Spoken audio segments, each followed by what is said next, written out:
अभी मेरा डिस्ट्रिक्ट है संभाजी नगर, पुराना औरंगाबाद नाम से आप जानते हैं। नासिक से 150 किलोमीटर बाजू में।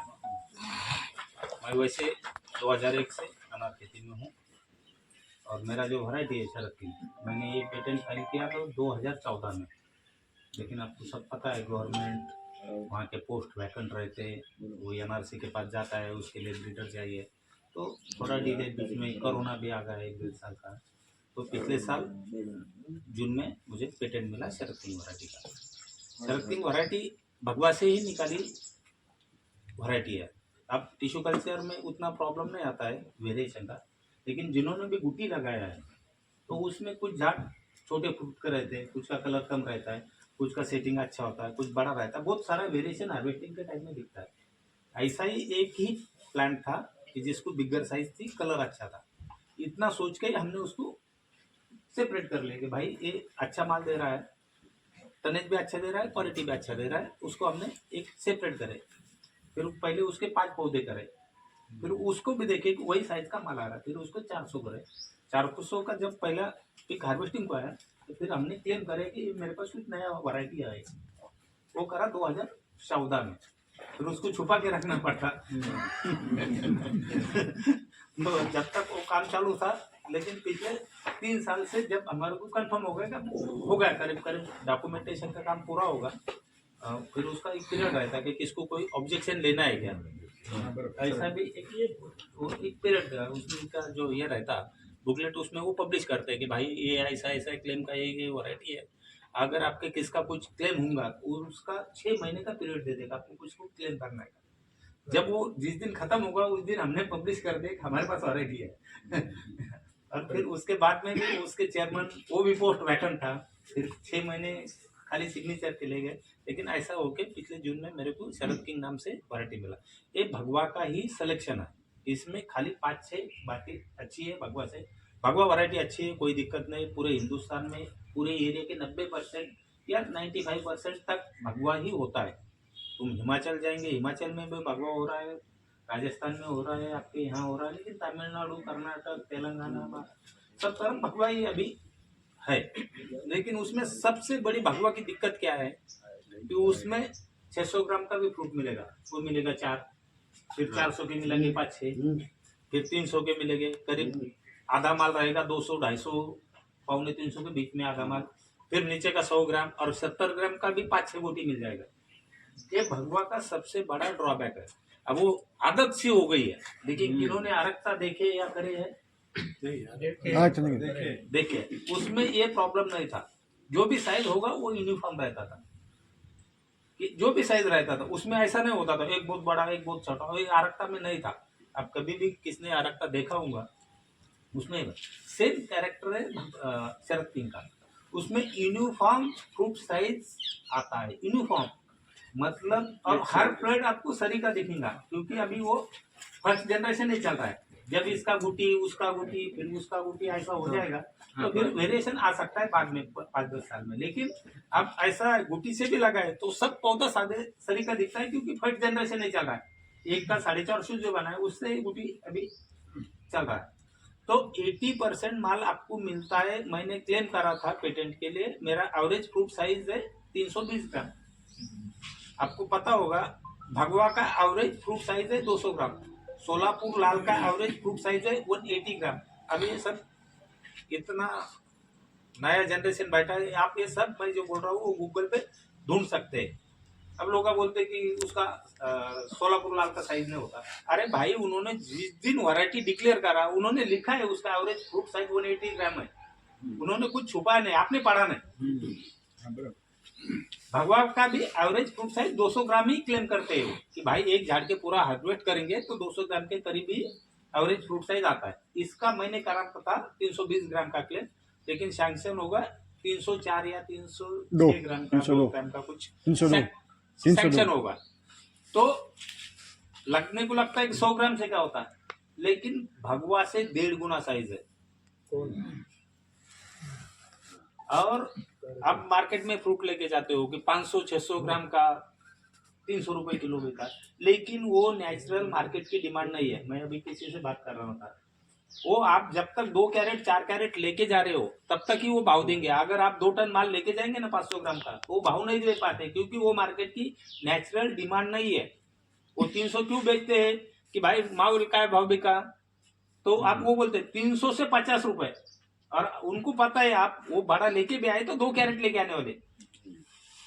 वो नेचुरल मार्केट की डिमांड नहीं है। रेट आप यूरोप करो, दुबई करो, मिडल ईस्ट का जो भी है, खाली चाइना और मलेशिया को बिगर फ्रूट साइज चाहिए 400 ग्राम के करीब। बाकी कहीं भी हिंदुस्तान में भी 300 ग्राम 270 ग्राम का नंबर 1 क्वालिटी में गिना जाता है। तो ये 80% के ऊपर माल मिलता है। बाकी का 200 से बीच में मिलेगा। 3 नंबर का शरद सिंह में कुछ भी नहीं रहता है। अभी बोलने में और सुनने में ऐसा लगता है कि मैं कुछ ज्यादा बोल रहा हूँ, लेकिन आप वीडियो में या वहाँ आके दे सकते हैं। हम पिछले 3 साल से फील्डे करते हैं, एक ही फॉर्म पे फील्डे है। ये साल में भी जून एंड या जुलाई के फर्स्ट वीक में फील्डे रहेगा। कम से कम 4000 आपका गुजरात का एक अहमदाबाद के नजदीक का ग्रुप पिछले साल आया था, तो आके देख सकते। और नेचुरल साइज होने की वजह से उसका टनेज ज्यादा है, उसका स्किन भगवा से मोटा है, उसका दाना खाने में सॉफ्ट है, कलर अच्छा है दाने का भी और स्किन का भी, तो रेट मिलता है। अब जो भी व्यापारी शरद सिंह का हार्वेस्टिंग करता वो कभी नहीं बोलता भगवा लगाओ। मेरा सबसे बड़ा एम्बेसडर अभी जो माल खरीददार है वो है। और ऐसा नहीं है कि मैं कुछ बेचने के लिए आया हूँ, क्योंकि अभी जून जुलाई तक पौधे ही नहीं है। टिश्यू कल्चर उसका बनाया है, लेकिन अब वेटिंग थोड़ा ज्यादा है। लेकिन अब किसान होने के लिए मेरे लिए खुशी क्या है कि भाई पूरे हिंदुस्तान में मेरे सामने अगर वैरायटी लग रही है तो उसमें ज्यादा खुशी है। तो ये साल में 1-2 जनों ने भी लगाए, यहाँ कैसा आता है क्या आता है देखिए। उसका स्किन मोटा होने से वजह से हो सकता है क्रैकिंग कम आ जाए, लेकिन क्रैकिंग की समस्या महाराष्ट्र में नहीं है, वो हमने फेस नहीं करी। लेकिन जितना स्किन पतला उतना क्रैकिंग ज्यादा जाता है। ये ग्रेप में भी है, अनार में भी है। अरक का क्रैकिंग बहुत ज्यादा जाता है क्योंकि उसका स्किन पतला। लेकिन अब वो कितना फील्ड पे उतर पाएगा ये देखना पड़ेगा। लेकिन भगवा से उसका 25-28% स्किन मोटा है, तो हो सकता है आपकी और राजस्थान वालों की अलग समस्या है क्रैकिंग की, वो महाराष्ट्र में बिल्कुल नहीं है। हमारे इधर तेलिया और मर, ये दो मुख्य समस्या। आपके यहाँ आप जितने भी प्लॉट हम घूमे, तेलिया भी नहीं दिखा, और आप पानी बहुत ज्यादा देते हो फिर भी मर नहीं दिखा। लेकिन आपको पानी कम करना पड़ेगा अगर आपको लंबे काल अनार का लेना है तो। अब कितना कम करना है, नहीं तो बहुत कम कर दिया तो फिर साइज नहीं आएगा। अब किन किन से बात हो गई, मैं थोड़ा नाम भूल जाता हूँ।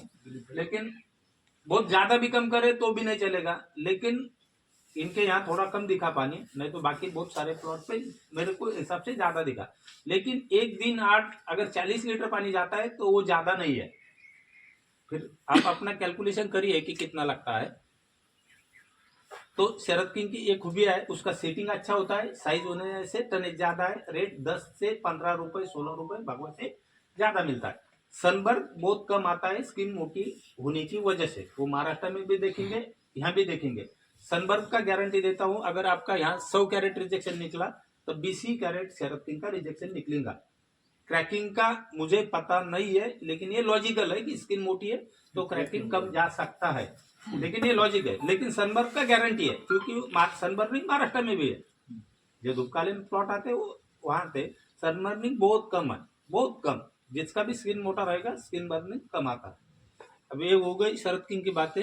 अब आपको अनार के बारे में, मैं पिछले साल 25 साल से इसमें ही हूँ, आपको जो भी चाहिए देखिए। और हमारा जून एंड को शिरडी कुछ प्रोग्राम बनाइए, शरद किंग देखिए। और बहुत अच्छा लगा, आप सब इतने यंग जनरेशन आया, पुराने बैठे आशीर्वाद के लिए लेकिन यंग जनरेशन कर सकता है। और आपका एक सीजन है, ये सीजन में यूरोप का एक्सपोर्ट बहुत बढ़िया रहता है। तो आप अगर थोड़ा सा केमिकल का स्टडी करिए तो आप यूरोप एक्सपोर्ट के लिए जा सकते हैं। यूरोप का विंडो जो है वो 2.5 महीने का मतलब चलता है इंडिया का, पूरे साल यूरोप एक्सपोर्ट नहीं होता है। लेकिन जो विंडो है आपका सीजन का, अभी यूरोप एक्सपोर्ट चालू है। 15 मार्च को खत्म हो जाएगा, क्योंकि अनार के दाने सफेद हो जाते हैं, मतलब कलर कम हो जाता है। तो आपको रेसिड्यू फ्री के लिए, अगर आपके इतना सब अच्छा टीम है, आज जो नाना माली बोल के आए थे, आप किन किन के प्लॉट में गए? हाँ बोलिए। हाँ। उनका उन्होंने कुछ बोला नहीं होगा। वो रेगुलर पिछले 10 साल से यूरोप कर रहे हैं। अगर आपको यूरोप करना है तो मेरे से ज्यादा नाना अमेरिका ग्रुप को पकड़िए। उनका पैसे में बोलता हूँ, पिछले साल उनका 6 करोड़ का नर हुआ, आपको यकीन नहीं आएगा। और वो आज सवेरे यहाँ थे, वो खुद के मुंह से नहीं बोलेंगे। नहीं बोला था उसने, बोल रहे थे। हाँ, बुलवाया था हमने, बुलवाया बातें निकलवाई थी। तो उनका भागवत पवार बोल के एक है, वो बेस्ट आदमी है। भागवत कदम है, वहाँ पुष्पक भोगरदर है और बहुत सारी यंग टीम है। कुछ बैंक मैनेजर रिजाइन करके वहाँ खेती कर रहे हैं, लेकिन उसका इस साल में, और उसने शरद सिंह लगाया है। वो बोले कि नहीं बोले मालूम नहीं, लेकिन ये थे शायद।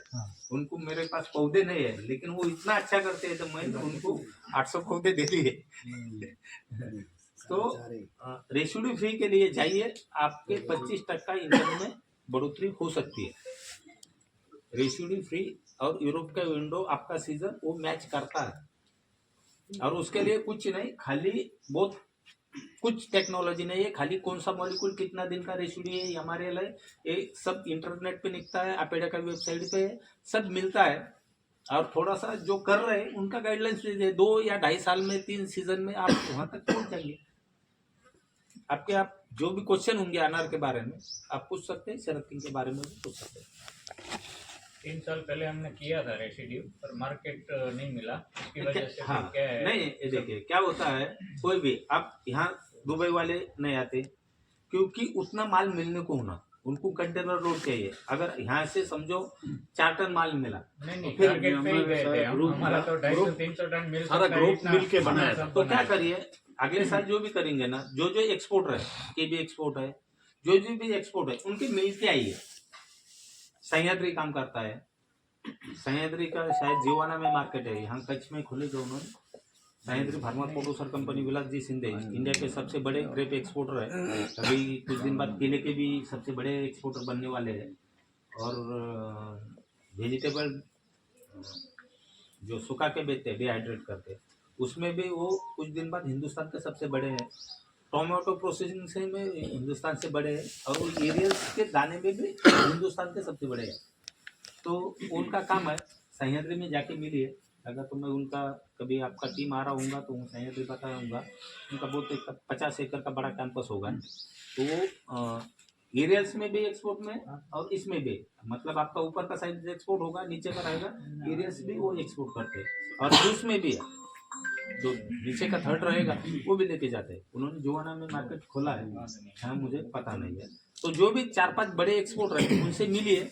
और एक बार क्या होता है, अब यहाँ मैं सवेरे मिला जोशी बोल के, आपके एरिया में भी परचेस कर रहे हैं, वो भी हमारे महाराष्ट्र संगमनेर के। अब वो क्या कर रहे हैं, यहाँ से आपका पोर्ट नजदीक है, लेकिन मैंने बोला फिर यहाँ से कर रहे हैं, नहीं बोले यहाँ से बम्बई भेज रहे और वहां से भेज रहे, क्योंकि यहाँ से पोर्ट का इसका सिस्टम गिरने को टाइम लगेगा, थोड़ा टाइम लगेगा। अब वहां से उनका कैसा है, वो सिस्टम है, वो कटिंग का लेबर भी है, उनको बोल दिए खाली ये मल्लिक कटिंग है, तो वो लेबर गाड़ी लेके जाता, एक शॉर्ट क्वालिटी तोड़ता, ग्रेडिंग करता, वो पैक होने को जाता। तो यहाँ सब फैसिलिटी बनने को धीरे धीरे टाइम लगेगा, लेकिन जब भी बनेगा आपका 25% पैसा बढ़ सकता है। उसमें कोई बिना एरिया बिना ये करके बढ़ाए, बिना खर्चा बढ़ाए, खाली टेक्नोलॉजी का सब्जेक्ट है। मतलब एक 2-3 साल लग सकते हैं, लेकिन उनको अगर पता चला यूरोप का कैसा है, वहाँ पहले ऑर्डर लेना पड़ता है और वो टाइम पे देना पड़ता है, नहीं दिया तो पेनल्टी लगती है। दुबई सरी का नहीं है, दुबई में 2 है, एक कॉन्ट्रैक्ट बेसिस भी चलता है, ग्रेड फिक्स करके ये सीजन में ये कंटेनर माल दूंगा, और दूसरा ऐसा एग्जाम्पल तुम जाके बेचते तो ये कंटेनर जाके दुबई में बेचते भी, जो मिलेगा वो मिलेगा।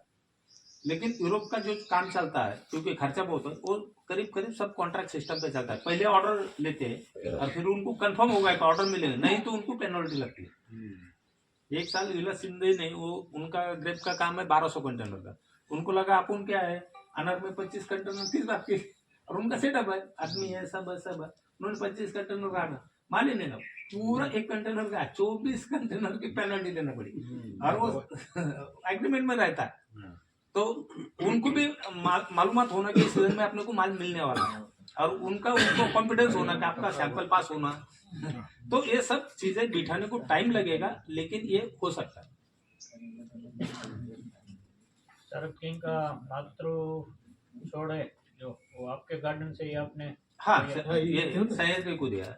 उसको क्या है, इतनी मुट्ठी बर्फ में से 1 लाख बन जाता है टिश्यू कल्चर टेक्नोलॉजी में। मतलब 1 से हजारों बन जाता है वो। प्राइस क्या सेटअप किया है? अभी नासिक में 45 रुपीज वहाँ जगह पे करा है, क्योंकि मेरा खुद का लैब नहीं है। उसमें मेरे को अब हिंदुस्तान में रॉयल्टी का पेटेंट भी लिया, तो रॉयल्टी का कोई सेटअप नहीं है कि आप सेटअपिंग लगाएंगे और उसमें से 4-5% मेरे को देंगे। तो जो भी मिलना है, जो पौधे बिकेंगे उसमें से 5 रुपए मुझे मिलना है। और जो मीडिया लिया है, जैन जो लेता है वो कोकोपीट में आता है। अपन ने 100% पिट मॉस में करा है, उसकी वजह से 4-4.5 रुपए कॉस्टिंग बढ़ी हुई है। लेकिन पिट मॉस में कैसा है, कोकोपीट में अगर 24 घंटे पानी नहीं डाला तो पौधा सूखने को लगता है। पिट मॉस में 3 दिन चलता है, और फिर अपने को कर्नाटका भेजना है, राजस्थान, गुजरात, तो हमने पूरा मीडिया ही पिट मॉस का करा, उसके लिए कॉस्टिंग बढ़ी है। और उसमें से 5 रुपए मेरे पकड़ के चलिए